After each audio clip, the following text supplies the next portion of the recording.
Hello friends, welcome to Indian study पर आपका स्वागत है। दोस्तों, जैसा कि आप सभी लोग जानते हैं कि डेली बेसिस पे मैं आप लोगों को इंडियन स्टडी चैनल पर UP triple S C video के रिगार्डिंग हिंदी के पूरे 50 क्वेश्चंस का टेस्ट प्रोवाइड करवा रहा हूं, क्योंकि आपका exam UP triple S C video का जून 2023 में संभावित जो है वो रखा गया है।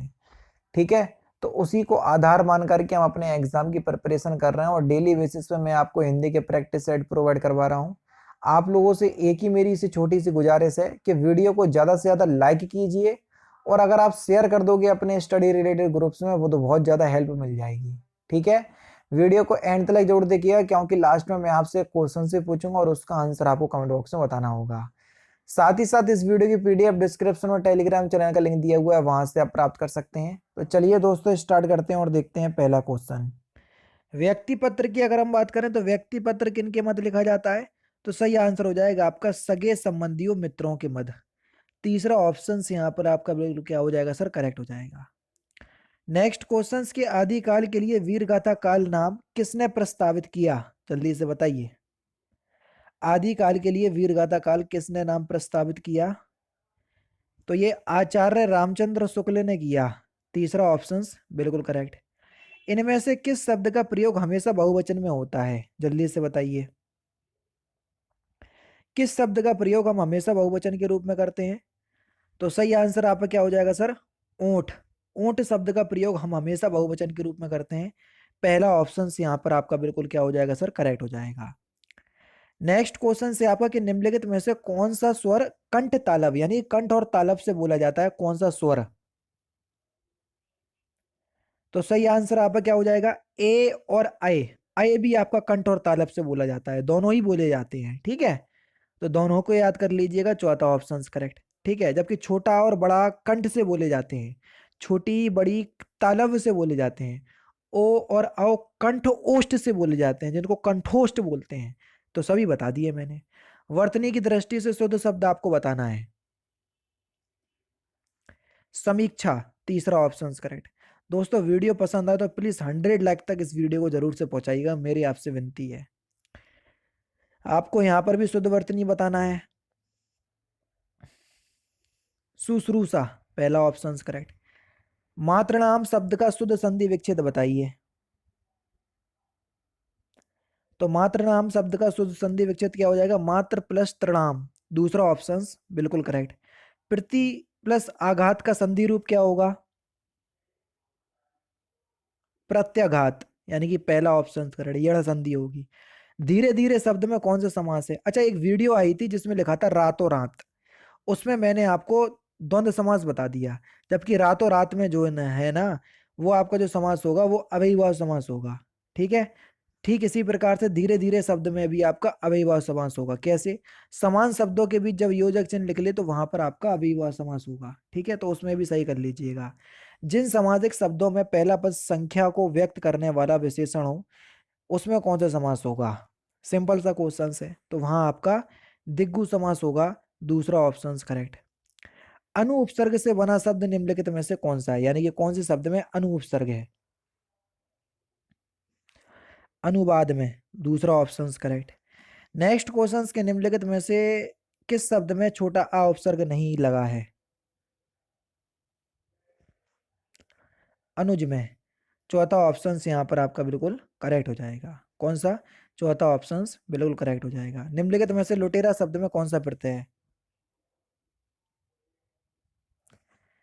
एरा प्रत्यय। पहला ऑप्शन करेक्ट। आंसू शब्द का तत्सम रूप निम्नलिखित में से कौन सा है? आंसू का तत्सम रूप अश्रु। तीसरा ऑप्शन करेक्ट। ओठ किस श्रेणी का शब्द है? तद्भव श्रेणी का। पहला ऑप्शन करेक्ट। जामुन शब्द का तद्भव रूप क्या होगा? जामुन का जम्बू। तीसरा ऑप्शन करेक्ट। कौन सा था तद्भव शब्द है? ये देखो वोकैब वाले क्वेश्चंस है, इसलिए जल्दी चल रहा हूं, नहीं तो आप सोचो सर तो जल्दी जल्दी पढ़ा रहे। याद करने वाली चीजें हैं ये, इसमें कोई आपको समझाने वाली चीज नहीं है। जामुन का तद्भव जम्बू होगा, इसमें कौन सा समझाने वाली चीज है ना? तो तद्भव शब्द आपको बताना है, याद होगा तो बता दोगे। पंख एक तद्भव शब्द है। घर पहाड़ और नदी किस संज्ञा के अंतर्गत आते हैं? हाँ, ये बता सकता हूं। जैसे घर, घर का नाम जैसे मन्नत शाहरुख खान के घर का नाम है तो वो व्यक्तिवाचक संज्ञा में जाएगा, लेकिन घर पूरी जाति का बोध करा रहा है इसलिए जातिवाचक संज्ञा। पहाड़, पहाड़ का नाम दे दिया मैंने जैसे अरावली पर्वत, तो नाम आ गया तो व्यक्तिवाचक, नाम नहीं आया तो पूरी जाति का बोध कराएगा। जैसे नदी जातिवाचक संज्ञा में, नाम आ जाए गंगा यमुना तो व्यक्तिवाचक संज्ञा में। तो यहाँ पर तीनों ही जातिवाचक संज्ञा के उदाहरण हैं। निम्नलिखित में से कौन सा शब्द द्रव्यवाचक संज्ञा का है, देख लो। द्रव्यवाचक संज्ञा सबसे अच्छी पहचानने की ट्रिक है जिसकी इकाई यानी कि मात्रक होते हैं। देखो दूध लीटर में मापा जाता है, बस तीसरा ऑप्शन करेक्ट। कौन सा विशेषण संज्ञा से नहीं बना, यानी कि कौन सा विशेषण शब्द है जिसकी उत्पत्ति संज्ञा शब्द से नहीं हुई, जैसे सुंदर, तीसरा ऑप्शन करेक्ट। हाँ सुंदरता लिखा होता तो वो आपका चला जाता संज्ञा में, भाववाचक संज्ञा में, समझ रहे, लेकिन सुंदर लिखा इसलिए ये संज्ञा शब्द से नहीं बना। सकारात्मक क्रिया का प्रयोग हुआ है किसमें, सकारात्मक क्रिया ऐसी क्रिया है जिनको पूरा करने के लिए बाहरी साधन की आवश्यकता हो, ये पहचानने की ट्रिक है। जैसे लड़की सिल रही है, सिलने के लिए सुई की आवश्यकता होगी कि नहीं होगी, जल्दी से बताओ, होगी ना, तो इसलिए यहां पर आपकी सकारात्मक क्रिया होगी। बाकी आप डेफिनेशन से पहचानना चाहो कि जिसमें कर्म मौजूद है तो सकारात्मक क्रिया, जिसमें कर्म मौजूद ना हो तो अकर्मक क्रिया, ऐसे पहचानोगे तो हार्ड पड़ेगा आपको। नेक्स्ट क्वेश्चन, रात भर जागना स्वास्थ्य के लिए अच्छा नहीं है। तो भर शब्द जो है ना ये अव्यय में आपको देखने को मिलेगा। अब दो ऑप्शन अव्यय के दिए हुए हैं, संबंध बोधक के समुच्चय बोधक। तो ये भर शब्द जो है वो संबंध बोधक या संबंध सूचक अव्यय में आपको देखने को मिलेगा। अरविंद किसका पर्यायवाची शब्द है, सिंपल सा क्वेश्चन है। कमल का, पहला ऑप्शन करेक्ट। कैरब नलिनी चंद्रप्रिया किसके पर्यायवाची शब्द है,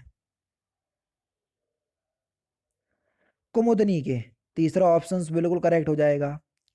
नेक्स्ट क्वेश्चन, अपसरण का विलोम शब्द क्या है, अपसरण का विलोम शब्द क्या हो जाएगा सर, अभिसरण, पहला ऑप्शन करेक्ट। तिमिर शब्द का विलोम शब्द क्या होगा, आलोक, पहला ऑप्शन करेक्ट। नीति का विलोम शब्द क्या होगा, अनीति, चौथा ऑप्शन बिल्कुल करेक्ट हो जाएगा। तैरती चलती है इसलिए नाव को फिल इन द ब्लैंक्स कहते हैं, तैरती चलती है इसलिए नाव को तरणी कहते हैं, दूसरा ऑप्शन करेक्ट। अंतरराष्ट्रीय हिंदी कवि सम्मेलन का फिल इन द ब्लैंक्स स्वयं में बड़ा काम है,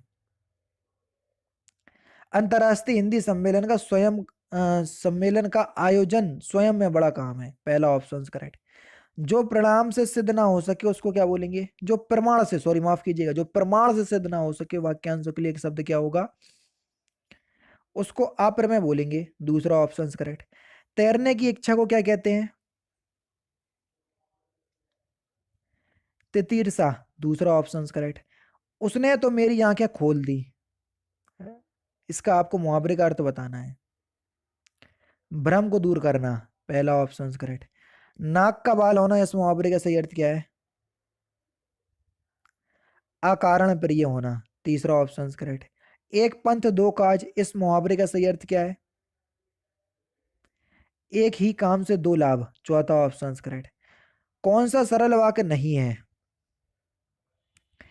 इस मेले का उद्देश्य है कि की से जुड़ा है तो ये मिश्र वाक्य का उदाहरण है, ठीक है, ना कि सरल वाक्य, चौथा ऑप्शन बिल्कुल करेक्ट हो जाएगा। जिस वाक्य में साधारण और मिश्र वाक्य का मेल संयोजन अवयव द्वारा होता है तो उसे क्या कहते हैं, जिसमें साधारण वाक्य भी हो मिश्र वाक्य भी हो, जब इन वाक्यों को जोड़ोगे ना तो ये 100% पता किससे जुड़ेंगे, और लेकिन किंतु परंतु इन सभी से जुड़ेंगे, और ये सभी शब्द जो है वो संयुक्त वाक्य का बोध कराएंगे, ठीक है। तो दूसरा ऑप्शन करेक्ट। तुमको मुझे पढ़ाना है, इस वाक्य में अशुद्ध आपको बताना है, अशुद्ध शब्द, तो सही आंसर हो जाएगा आपका ऑप्शन नंबर ए, तुमको नहीं तो तुम्हें मुझे पढ़ाना है, ऐसे होगा, पहला ऑप्शन करेक्ट। जिस वाक्य में कर्म के अनुसार क्रिया में परिवर्तन होता है उसे कर्म के अनुसार बदल रहा है तो कौन सा वाच्य होगा, सीधी सी डेफिनेशन है, कर्म के अनुसार हो रहा तो कर्म वाच्य होगा, दूसरा ऑप्शन करेक्ट। माँ ने बाजार से कपड़ा खरीदा, इस वाक्य में आपको बताना है कौन सा कारक है, माँ ने बाजार से, अब देखो कपड़े में आपको बताना है, माँ ने बाजार से कपड़े को खरीदा या कपड़ा खरीदा, तो को कारक चिन्ह छुपा हुआ है जो कि कर्म कारक में आता है, तो बस तीसरा ऑप्शन कर कर्म कारक होगा। से नहीं पकड़ लेने, नहीं तो तुम लोग कर्ण थोक दो या अधिकरण थोक दो। पेड़ से पत्ते गिरते हैं, अब देखो से कारक चिन्ह यहाँ आ रहा और पेड़ से पत्ते गिरेंगे तो अलग होंगे, और जब से पेड़ से पत्ते गिरेंगे अलग होंगे, और अलग होने के लिए कौन सा कारक होता है, से कारक चिन्ह होता है, किस कारक में होता है, अपादान कारक में। दूसरा ऑप्शन करेक्ट। पुल्लिंग शब्द आपको बताना है 41 में। तेजस्वी एक पुल्लिंग शब्द का उदाहरण है, पहला ऑप्शन करेक्ट। कौआ के स्त्रीलिंग के निर्धारण के लिए क्या किया जाता है, यानी कि कौआ का अगर आपको, कौए का आपको स्त्रीलिंग बताना है तो आप उसमें क्या करेंगे, कौआ के पहले आप क्या लगा देंगे, मादा, मादा कौआ। चौथा ऑप्शन करेक्ट। कौन सा वाक्य आसन्न भूतकाल में हुआ है, आसन्न भूतकाल मतलब जो अभी अभी खत्म हुआ है। तो सही आंसर आपका क्या हो जाएगा सर, ऑप्शन नंबर डी, मैंने आम खाया है, अभी अभी खाया मतलब। सरकार ने अंशतः प्रतिपूर्ति की, फिलिंदा ब्लैंक्स, सॉरी, सरकार ने अंशतः प्रतिपूर्ति की है, इस वाक्य में आपको किस क्रिया विशेषण का प्रयोग हुआ है। बढ़िया क्वेश्चन।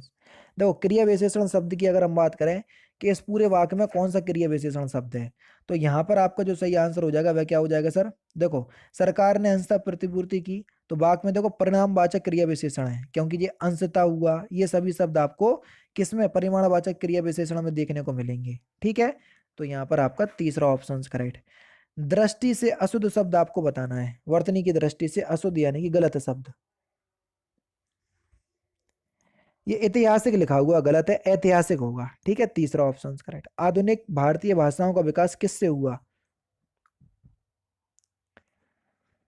तो अपभ्रंश से हुआ, पहला ऑप्शन करेक्ट। और लास्ट क्वेश्चन के निम्नलिखित आधुनिक भाषाओं में किसका संबंध अपभ्रंश की पेचसी बोली से है, तो इस क्वेश्चन का आंसर आप मुझे कमेंट बॉक्स में बताएंगे। तो दोस्तों ये थे आपके 47, बाकी के 3 क्वेश्चंस जो हैं आपके गद्यांश में चले गए। 47 इंपॉर्टेंट क्वेश्चंस जो कि आपके आने वाले एग्जाम के लिए बेहद इंपॉर्टेंट है। वीडियो अगर आपको अच्छी लगी तो प्लीज़ दोस्तों वीडियो को लाइक और शेयर जरूर कर दीजिएगा। मिलते हैं फिर नेक्स्ट क्लास में, नेक्स्ट सेशन में। जय हिंद, जय भारत।